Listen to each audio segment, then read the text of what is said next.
Hi, welcome to editors time. మనతో పాటు ఉన్నారు అనలిస్ట్ రమేష్ గారు. సార్ నమస్తే. సార్ యాంకర్ సౌమ్యకు కాయ్ టీవీ ప్రేక్షకులు కూడా నమస్కారం. Yes sir. Sir in generally ఇప్పుడున్నటువంటి సిచ్యువేషన్లో బీజేపీకి సంబంధించి చాలా స్టేట్స్లో సీట్స్ తగ్గిపోయాయి సార్. ఈరోజు కేంద్రంలో ప్రధాని మోడీ నాయకత్వంలో పూర్తిగా వాళ్ళ పార్టీకి సంబంధించిన ఎంపీలతో సమావేశం ఏర్పాటు చేసుకున్నారు. మేజర్ చేంజెస్ జరగవచ్చు, వాళ్ళ జాతీయ అధ్యక్షుడిని మార్చచ్చు అనే వార్తలు అయితే వినిపిస్తున్నాయి సార్. నిజంగా నిజమయ్యే అవకాశం ఉందా? జనరల్ మార్చకపోతే ఇంకా పార్టీ కొంచెం క్షీణించే అవకాశం ఉంది. మార్చడం కోసం లేదా ఏం చేయాలి, ఎలా చేయాలి అనడం కోసం వాళ్ళు సమావేశం ఏర్పాటు జరిపించుకోవటం, ఈ రిజల్ట్ మీద చర్చలు జరుపుకోవటం, దీన్ని పరిశీలించుకోవటం అనేది జరుగుతుంది ఢిల్లీలో.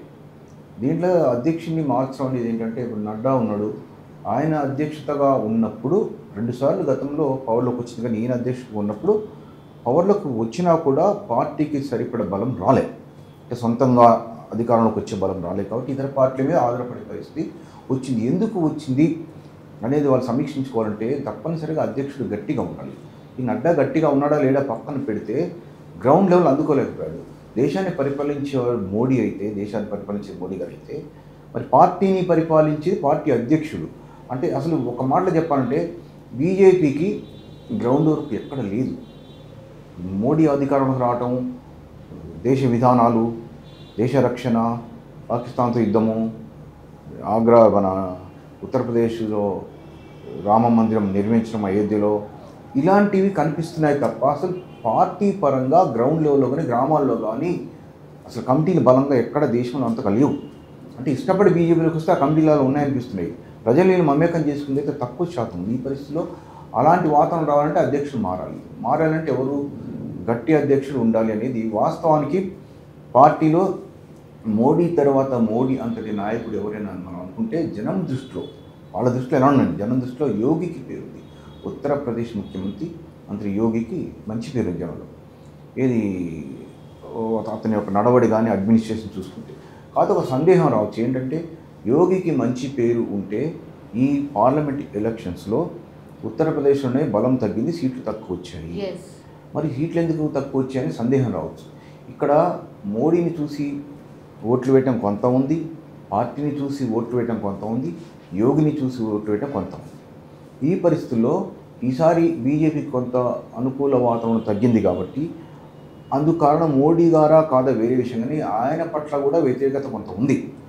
మోడీ పట్ల వ్యతిరేకత లేదంటే మనం ఏదో అబద్ధం చెప్పినట్టు అవుతుంది. కాబట్టి మోడీ గారి పట్ల కూడా కొంత వ్యతిరేక భావం ఉంది. కాబట్టి ఆ ప్రభావం, బీజేపీ ప్రభావం అనేది ఉత్తరప్రదేశ్లో పడింది. ఈ మోడీ గారి ప్రభావం అనేది నేను వాస్తవం, కానీ యోగి గారి వల్ల బలం తగ్గిందనే భావన అనేది ఆ ఉత్తరప్రదేశ్ ప్రజల్లో కానీ దేశ ప్రజల్లో కానీ అంతగా లేదు. కొంచెం ఉంటే ఉండొచ్చు.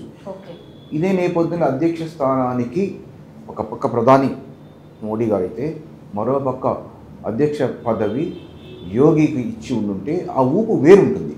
కానీ ఆయనకి ఇస్తారా లేదా, ఎందుకంటే ఆయన దగ్గర ప్రధానమంత్రి స్థాయిలో కనిపిస్తున్నాడు జనం దృష్టిలో తదుపరి. మరి ఆయన తీసుకొచ్చి ఇక్కడ పెడితే ఆయనకి లేదు మళ్ళీ ఎక్కడ ఉంటుందో అనే భావన వీళ్ళలో కానీ ఉంటే, ఎందుకంటే ఉండకుండా ఉంటుందని మనం అనుకోవడానికి వీలేదు. రాజకీయాల్లో ఉంటుంది, దేశం మీద ప్రేమ ఉన్నా లేదా కాసింత మతం మీద ప్రేమ ఉన్నా ఏదున్నా లీడర్షిప్లో నా వల్ల ఇలా జరిగిందనే భావన అనేది సహజం. అది మోడీ గారిలో ఉండొచ్చు. మరి ఈయన వస్తే ఈయన తగ్గుతుందామనే భావన కానీ మొదలైతే ఆయన తీసుకురాదు. సీఎం ప్రజెంట్ ముఖ్యమంత్రి కాబట్టి.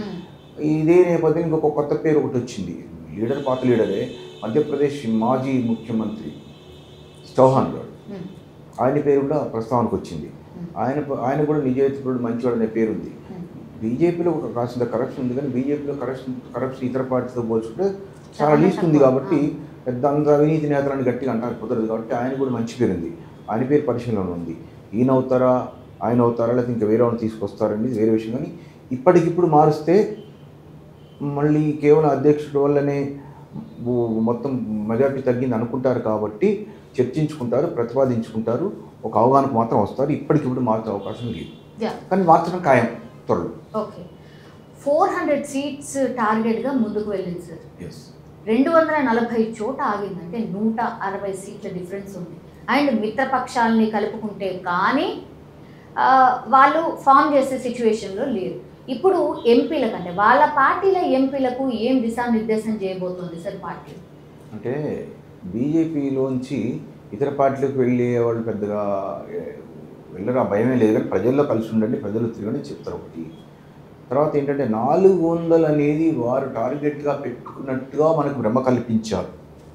400 టార్గెట్ ఒక పార్టీ కంటే అంత సాధ్యం కాదు. ఎందుకంటే ఉన్నది 543. ఈ 543లో 400 బీజేపీకి ఇచ్చేస్తే మళ్ళీ బీజేపీ అనుబంధ పార్టీలకు ఇస్తే ఇంకేముంది, అలా కాదు. కానీ వీళ్ళు ఏంటంటే 300 అనుకున్న టార్గెట్. 300 వస్తే వీళ్ళు అనుబంధ పార్టీలకు ఒక 100 వస్తే అన్నీ కలిపి 400 వస్తాయేమో, కాంగ్రెస్ అనుబంధ పార్టీలకు మిగతా 143 వస్తాయని ఒక భ్రమలోకి వెళ్ళిపోయారు. బట్ అంతవరకు చేయాలి కదా. బీజేపీలో ఒక మైనస్ ఏంటంటే అసలు ప్రజలు పూర్తిగా కలిసిపోతారనేది నమ్మకం లేదు. పని చేసుకుంటూ వెళ్ళిపోతారు, వాళ్ళ పని వాళ్ళు. మా పని నచ్చింది మీరు రెండు అన్నట్టుంటారు. తర్వాత వాళ్ళు చేసిన పనులలో వాళ్ళు చెప్పుకోదగ్గ ఏంటంటే ఈ జాతీయవాదాలతో చెప్పాను, జాతీయవాదాలు, ఆలయ నిర్మాణము, పాకిస్తాన్లు, చైనా యుద్ధం, ఇవి కనిపిస్తున్నాయి. దేశానికి అవసరమే, కానీ పేదరికం పోగొట్టే క్రమంలో బీజేపీ పాత్ర అంతగా కనిపించట్లేదు. అభివృద్ధి సంబంధించినటువంటి దాంట్లో కొంతమేరకు ఎక్కడో కనిపిస్తుంది, కానీ తక్కువ అభివృద్ధి చేసిన ఫీలింగే జనములు ఉంది. కాబట్టి అభివృద్ధి, నిరుద్యోగం తగ్గించటము కానీ, లేదా పేదరికం తగ్గించడం కానీ, వివిధ పరిశ్రమలు పెట్టడంలో కానీ ఎన్నిట్లలో అంత చురుకైన పాత్ర వహించట్లేదు. కాబట్టి ఇన్ని సీట్లు వచ్చే అవకాశం లేదు. అన్నీ కలిపి 300 వచ్చాయి. బట్ వాళ్ళు మాకు 300 వస్తే బాగుండి వస్తాయేమో అనుకున్నారు. ఎందుకు దేశమంతా ప్రపంచమంతా మోడీ అంటున్నారు, రామాలయం నిర్మించారు కాబట్టి హిందువుల అంతా అనుకూలం అనుకుంటున్నారు. ఇప్పుడు రామాలయం నిర్మించడం హిందువులకు మంచిదే వాళ్ళ మనసులో, కానీ దాన్ని చూసి ఓట్లు వేస్తారు అనుకోవడానికి వీల్లేదు. కానీ అయోధ్యలోనే ఇప్పుడు బీజేపీ ఓడిపోయింది, కాంగ్రెస్ పార్టీ గెలిచింది. మరి అందువల్ల అలా చూసి ఓటు వేయటం అనేది ఉండదు. అది వేరు ఇది వేరుగా ఫీల్ అవుతారు అందరూ. ఇదే మోడీ గారు ఎలక్షన్స్లో కౌంటింగ్లో 2 రౌండ్ వచ్చేటప్పటికి ఆయనకే మెజార్టీ లేదు, అది ఆయనే ఓడిపోతాడని ఎక్కడో ఫీల్ మొదలైంది. తర్వాత పికప్ అయ్యాడు, గెలిచాడు, అది వేరు. బట్ అవన్నీ ఎందుకున్నాయంటే డెఫినెట్గా 2 సార్లు పవర్లోకి వస్తే వ్యతిరేకత వస్తుంది. దాన్ని కవర్ చేసుకోవాలి అంటే ఇంకేదో చేయాలి. ఆ ఇంకేదో అనే జనం మనసులో ఏముంది, ఏం కావాలి అనేది కనిపెట్టి గమనించి ఆ పనులు చేస్తే జనం దగ్గర అవుతారు. జనం మనిషి అనిపించుకోవాలి, ఒక జాతి మనిషి అనిపించుకోవటం అనేది కరెక్ట్ కాదు. జాతీయ అధ్యక్షుడిని పక్కన పెడితే సార్ ఓకే మారుస్తాడు అనే టాక్ అయితే వినిపిస్తుంది సార్.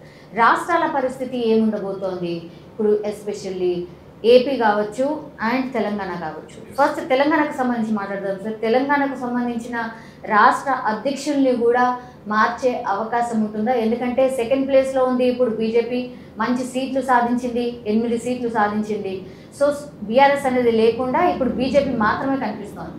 సో ఇప్పుడున్న అధ్యక్షుడు కిషన్ రెడ్డి గారితో సాటిస్ఫై ఆయన్నే కొనసాగించబోతోందా, లేదంటే లాస్ట్ టైం గతంలో బండి సంజయ్ చాలా బాగా వర్కౌట్ చేశారు కాబట్టి ఆయనను మళ్ళీ పెట్టబోతుందా, ఇంకెవరైనా ఉండబోతున్నారా సార్ తెలంగాణ? మనం ఓపెన్గా మాట్లాడుకోవాలి అంటే ఈసారి తెలంగాణలో పడింది బీజేపీని చూసి, కొంత మోడీని చూసి. ఇదే క్రమంలో టీఆర్ఎస్ యొక్క సహకారం పరోక్షంగా ఉండటం మూలంగా ఎప్పుడు రాని విధంగా ఇంతవరకు ఉమ్మడి రాష్ట్ర చరిత్రలో తీసుకున్నా, తెలంగాణ చరిత్రలో తీసుకున్న 8 సీట్లు తెలంగాణకు వచ్చాయంటే ఇదే ఫస్ట్. ఇది కిషన్ రెడ్డి గారు అధ్యక్షుడిగా ఆయన వల్ల వచ్చిందనడానికి ఏమీ లేదు. ఆయన మంచిగా వ్యక్తిగతంగా మంచివారే, కానీ అంత ఉత్సాహం ఊపు తెప్పించేటువంటి లీడర్గా పేరు ఆయనకు లేదు. బండి సంజయ్ గారు ఆయన ఏది మాట్లాడినా జనంలో ఒక ఉప్పొంగిస్తాడు, ఫీల్ చేస్తాడు, పార్టీ బలంగా ఉంటుంది, క్యాడర్ని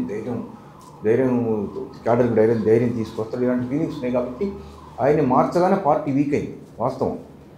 తిరిగి అసెంబ్లీ ఎన్నికలు ఇక్కడ విషయం ఏంటంటే మన జనం అనుకునేది బండి సంజయ్ని మారిస్తే మీ పార్టీ కొంత బలం తగ్గి మాకు లాభం అవకాశం ఉంది, కాబట్టి మేము అధికారంలోకి వస్తాము, కాబట్టి ఆయన మార్చండి, పార్లమెంట్ ఎన్నికలు మేము సహకరిస్తాం అనేది ఒక ఒప్పందం గతంలో ఉందని ఒక చిన్న టాక్ ఉంది.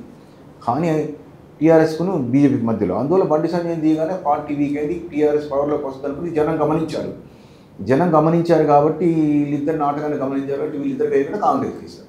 కాంగ్రెస్ కూడా అధికారంలోకి వచ్చింది బలంతో కాదు, కేసీఆర్ మీద వ్యతిరేకంగా వీళ్ళిద్దరు ఒడంబడిక కుదిరిందనే భావన గమనించారు కాబట్టి వచ్చింది. ఇప్పుడు ఏంటంటే పార్లమెంట్ ఎలక్షన్స్ రాని నువ్వంటే రాష్ట్రము, మేము దేశం కాబట్టి మాకు బలం అవసరం కాబట్టి మాకేం చేస్తామని సంకేతం అందేయటం కోసం కవితను తీసుకెళ్ళి వదిలేశారు అనుకుంటున్నారు.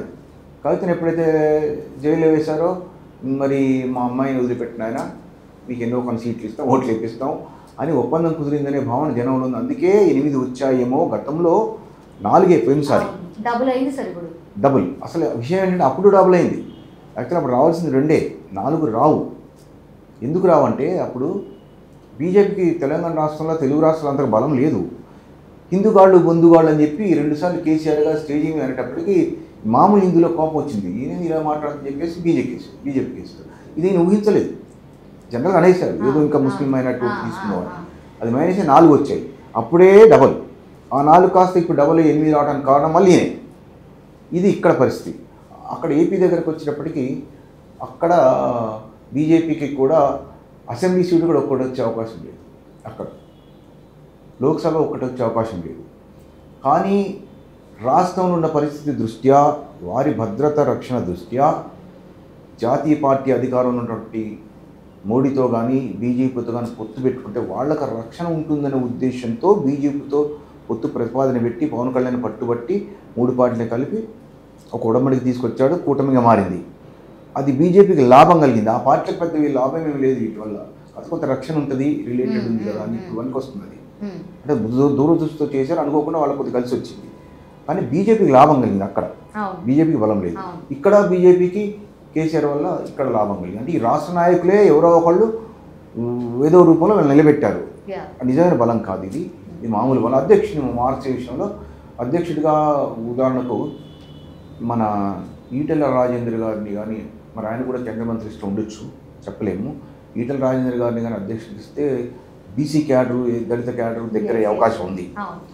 బండి సంజయ్ గారికి అవకాశం ఇస్తే ఆయన గతంలో ఉత్సాహంతో నింపి అడౌట్ చేసి ఆయన ఒక బ్రాండెడ్గా మిగిలిపోయాడు కాబట్టి మళ్ళీ ఊపు వస్తుంది. కాబట్టి అధ్యక్షుడిగా కూడా త్వరలో మార్చే అవకాశం ఉంటుంది. కేంద్ర మంత్రి పదవులు ముందు ఇవ్వాలి కాబట్టి ఇచ్చిన తర్వాత మిగిలిన వారికి అధ్యక్షుడు ఇచ్చే అవకాశం ఉంటుంది. ఇది తెలంగాణ పరిస్థితి. ఏపీ విషయానికి వస్తే ఏపీ సాఫీ అంతే.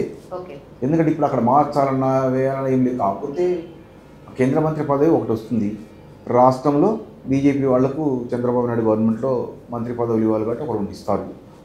ఇది అక్కడ పరిస్థితి. అక్కడ పెద్ద ఏం లేదు. ఇక్కడ కూడా లేదు, చెప్పాను ఇక్కడ కూడా లేదని ఇక్కడ ఈయన వల్ల వచ్చింది. అక్కడ అసలు లేదు. అది పరిస్థితి. కాబట్టి బీజేపీ తెలుగు రాష్ట్రాల్లో ఓ మాదిరి సేపు.